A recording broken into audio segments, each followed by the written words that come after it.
sports. All of a sudden, the Twins can't seem to find a way to win. And 6th repeat Select County. We take you to the dramatic trial and see just what it's doing to small-town South Dakota. You may have seen the hit movie Twister, but you don't want to miss our special report tonight on real-life storm chasers. Find out why they're in Sioux Falls. And we'll tell you what Snoopy is doing at a Minnesota wedding. Good evening, I'm Ted Koppy. And I'm Sherry Kurtz. Thanks for joining us tonight. It took a Dual County jury just 6 hours today to find a Brant man guilty of killing his brother. Marlo Hoffman is guilty of first-degree murder in the death of Ronald Doc Hoffman. Hoffman's body was found last June in his Brant bar with his throat slashed. Prosecutors in the case say Marlo killed his brother to avoid being placed in the Yankton Human Services Center. The defense contended Hoffman's admission of guilt after the crime was a symptom of his mental illness and not to be taken seriously.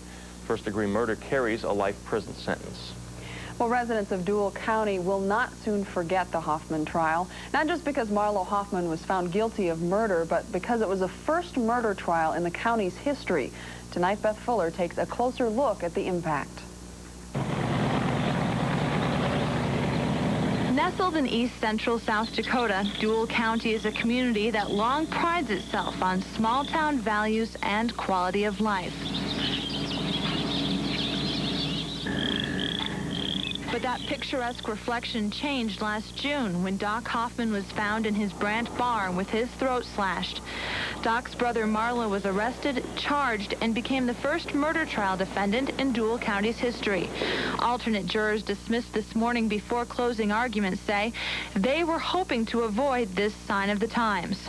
In a way, it bothers me to think that things like this are starting to happen in Dual County.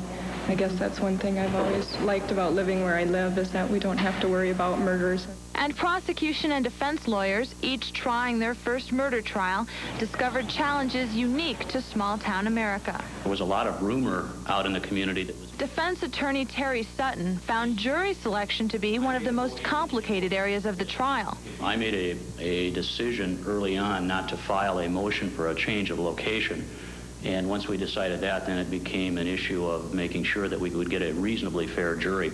Prosecutor John Knight was just as careful as he seated Dual County residents who are more accustomed to nonviolent cases like traffic offenses and burglary. The emotions in any trial for me get intense, and the stress is something that makes it very difficult. The arrival of the first murder trial in Dual County is not one these residents relish. They hope the next time they judge a neighbor of murder will be many years down the road. In Dual County, Beth Fuller, News 5. A former Sioux Falls police officer has been indicted by a Minnehaha County grand jury. 44-year-old Rick Allen Ristison was arrested this afternoon in a relative's business in Mitchell. The grand jury indictment charges Ristison with alternative charges of possession of a controlled substance and attempted possession of a controlled substance, as well as false reporting to authorities. The charges stem from an incident that occurred on April 13th. Ristison's arraignment is set for Friday, May 24th at the Minnehaha County Courthouse. A Humboldt teenager has been indicted in connection with the fatal accident, and police say he was drinking just hours before last weekend's accident. 18-year-old Brandon Brahms was indicted by a Minnehaha County grand jury on charges of vehicular homicide, second-degree manslaughter, vehicular battery, and marijuana possession. Brahms was driving a car early Sunday morning that spun out of control and hit a light pole, killing a 15-year-old Hartford girl. Brahms will be arraigned next week on the charges. He's being held on a $50,000 cash bond. As News 512 at 10 continues tonight, increasing temperatures usually lead to increased numbers of homeless people making their way to Sioux Falls. Isolated, you know, and actually wondering where your next meal is coming from, you know, and place to stay, you know. Meredith Amos is just one of many homeless who come to or pass through Sioux Falls looking for a hot meal and a place to sleep. Amos is a self-described loner, but homeless people are not all alone. Welfare Department officials say most are families who have moved to town looking for work or have had a string of bad luck. Figures from a February 1996 report states that in Sioux Falls, the number of persons in homeless families is 142, while the number of homeless individuals is 163. Topping World Watch tonight, wanting to return to the very highest level of safety, the president of ValueJet is cutting its flight schedule almost in half to beef up maintenance checks. This comes in the wake of Saturday's fatal crash in the Florida Everglades. The airline has also been under extra close scrutiny by the Federal Aviation Administration this week. Heavy flooding in West Virginia has turned deadly. A mother and daughter apparently drowned after being swept away by high floodwaters. The women were trying to evacuate their one-story home when the waters overtook them. More than 2,000 homes have been evacuated. The governor of West Virginia has extended a state of emergency to 15 counties. Well, it's certainly been a night many of us won't soon forget. Strong thunderstorms wreaked havoc across the Sioux Empire today. Tornado warning after tornado warning was a sure sign of the price we pay for warmer temperatures. But as Scott Bowden reports tonight, as many of us were seeking shelter from the storm, for one group who traveled to South Dakota today, it was time to get up and head out for the chase. Which way is it going? Hey, we need to move. We need to move. Oh, my goodness. Look at how big that tornado is. That is a giant tornado. It's the chase of a lifetime. Watch faster. Watch faster, Greg. Catching it. You got to go, buddy. Chasing some of the most violent winds on Earth, they can last moments or stay in the ground for hours. It just happened. I mean, just wham, there it was. For many of us, they're deadly sights. For storm chasers, it's the ultimate high. I have a half-mile wide tornado on the ground. But I have to say, chasing tornadoes is the biggest high, without a doubt.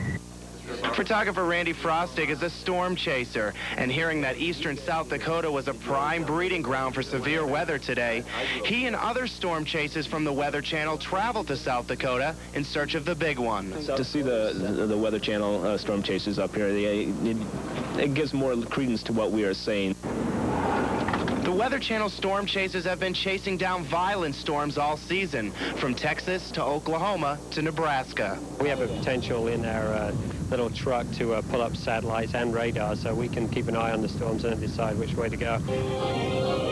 It's certainly a dangerous job, sometimes even coming just a few miles from the actual tornado. But although they're out for the best video they possibly can get, they do know their limits. It can be kind of dangerous, so we want to be careful. We'd like to see a tornado, but we want to do anything too foolish. You know, it's only a job, basically. You don't want to lose your life. And Sherry and Ted, when I talked to them today, I asked them if they saw the movie Twister. They all had. And what they said is the movie's really nothing like actually following a tornado. They say you really don't get 5 tornadoes in a morning, then go have lunch, and then come back out to 5 tornadoes. But they say they only get to about 2 miles within a storm. That's still close enough, more than close enough. Yeah, it is. Really no tornadoes around here, except a couple funnel clouds were reported in Watertown, some heavy damage elsewhere. Let's take the almanac and show you where we started out with today. Started out with a temperature of 68, warmed up to 89. We'll bump that 88 up to an 89. Normals are 71 and 46. Records are 97 and 27. Believe it or not, we didn't even come close to the record. Sioux City hit a record of 96. They tied it, actually. Trace of precipitation, we're still well below normal. Sunrise this morning was at 6 o'clock. Sunset was at 8:46. Let's take a look at your current temperature in Sioux Falls, 70 degrees. Things have gotten mild and things have cooled down. That's the good news. Fair skies. Humidity 71%, northwest winds at 14, and the barometer is rising at 29.53. Well, this is the battle of the air masses. This is why we saw all those storms in eastern and central South Dakota. Here we got these 80-degree temperatures coming in today, and then you add in our surface map. There's that upper-level disturbance associated with the cold front, and pow. That's exactly what you get. Look at these storms right here blow up right in the northeastern section from the central. Now, right now, you can see that's where the storms are right now, just to the south of us around Sioux City. As far as the Doppler will put this into motion, you can see exactly what went on. This is last night, the storms that moved off to the northeast. Now, watch throughout the day. You'll see around Pierce, here's some scattered showers. Watch these strong storms, boom, right there, right by Aberdeen and Watertown.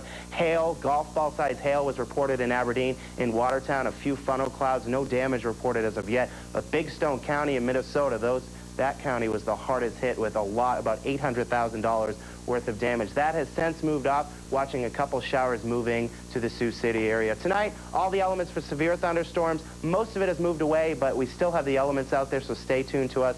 60 degrees for a low by tomorrow. We'll be warming up to 85 degrees, another hot one. The good news is it's going to be very less humid. Sunny to partly cloudy skies and windy and hot. Winds will be out of the west-southwest from 10 to 30 miles per hour. We got a lot more to talk about, but first we're going to continue News 5 12 at 10 with Ted, Sherry, and John.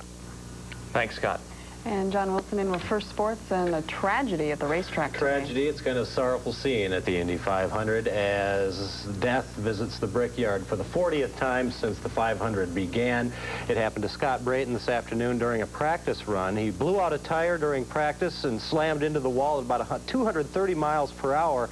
When Brayton's car finally came to rest, medical crews found him unconscious before transporting him to a nearby hospital where Brayton died a short time later.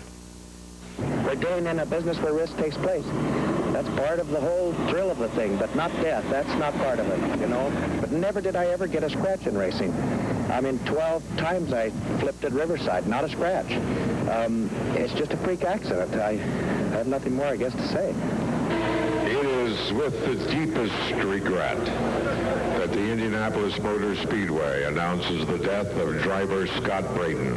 37-year-old Brayton was scheduled to sit on the pole for this year's Indy 500. It would have been his 15th appearance at the Brickyard, which is definitely tragic. I'm sure the Indy 500 will have a new meaning when it happens in about a week and a half or so. So, more bad news coming up in sports if you're a Twins fan.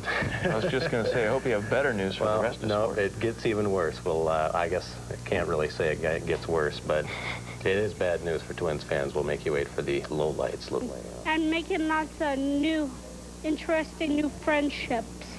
To get